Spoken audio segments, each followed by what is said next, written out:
आप सभी को मेरी तरफ से नमस्कार व जय श्री राम। आज हम ऐसे लोगों के बारे में बात करेंगे जो खुद को भगवान व समस्त सृष्टि का गुरु समझते हैं। जब भी कोई भारतीय संस्कृति के विरुद्ध बात करे तो समझ लेना चाहिए कि ये लोग उन लोगों के साथ के संपर्क में हैं जो भारतीय संस्कृति व सनातन धर्म के विरोधी हैं।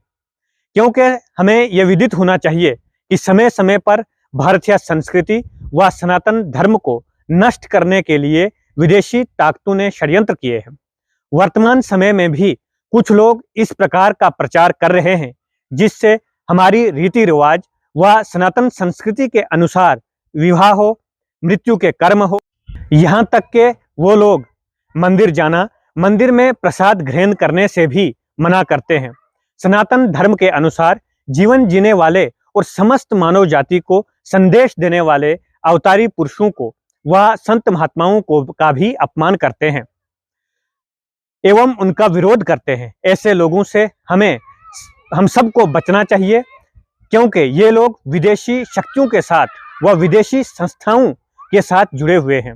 अफसोस तो तब होता है जब हमारे देश के वो लोग भी खुद को समस्त जगत का गुरु समझते हैं, जो लोग भयंकर अपराध करके जेल भुगत रहे हैं, क्योंकि वो लोग विदेशी लोगों के साथ मिशन में लगे हुए हैं कि भारत के लोगों को उनकी संस्कृति के अनुसार जीवन जीने से भटकाया जाए। क्योंकि उन लोगों का हमेशा यही प्रयास होता है कि भारत से मुकाबला करने के लिए उनकी संस्कृति की जड़ें काटनी पड़े।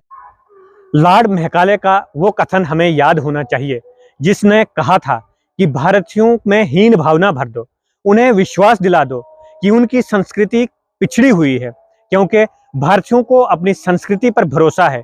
उस भरोसे को खत्म कर दो जिससे उनको लगे कि उनकी संस्कृति खोखली है।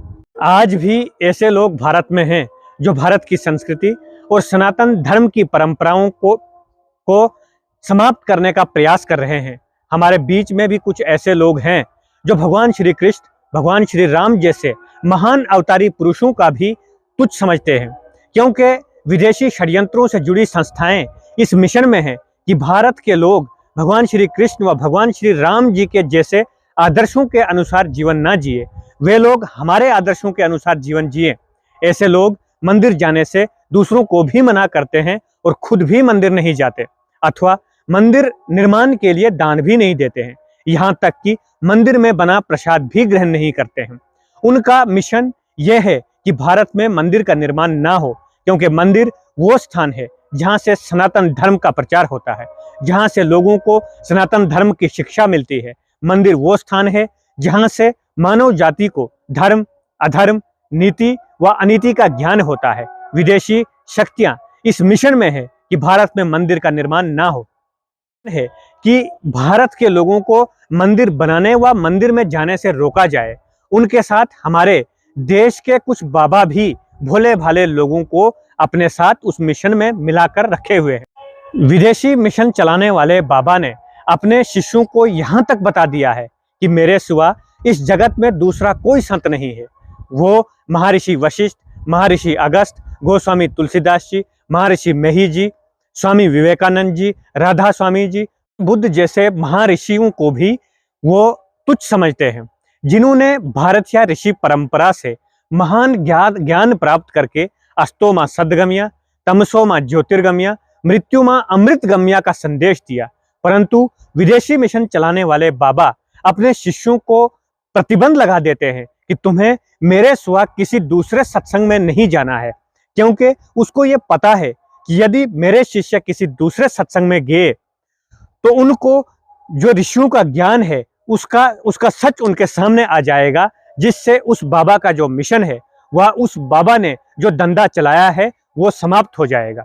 इसलिए हमें इस बात का ध्यान रखना चाहिए कि जो भी हमसे कहे कि केवल मैं ही गुरु हूँ या मैं ही ईश्वर हूँ, तो हमें समझ लेना चाहिए कि यही सबसे बड़ा पाखंडी एवं सबसे बड़ा ढोंगी है। हमें अपने सभी अवतारी पुरुषों पर गर्व है जिन्होंने भारत जैसे देश में जन्म लिया है, और हमें अपने सभी उन ऋषियों पर गर्व है जिन्होंने भारतीय ऋषि परंपरा में जन्म लेकर दुनिया को ज्ञान दिया है। हमें अपने सनातन धर्म पर गर्व है और सदा हमें सनातन धर्म की जय करनी चाहिए। भारत माता की जय हो।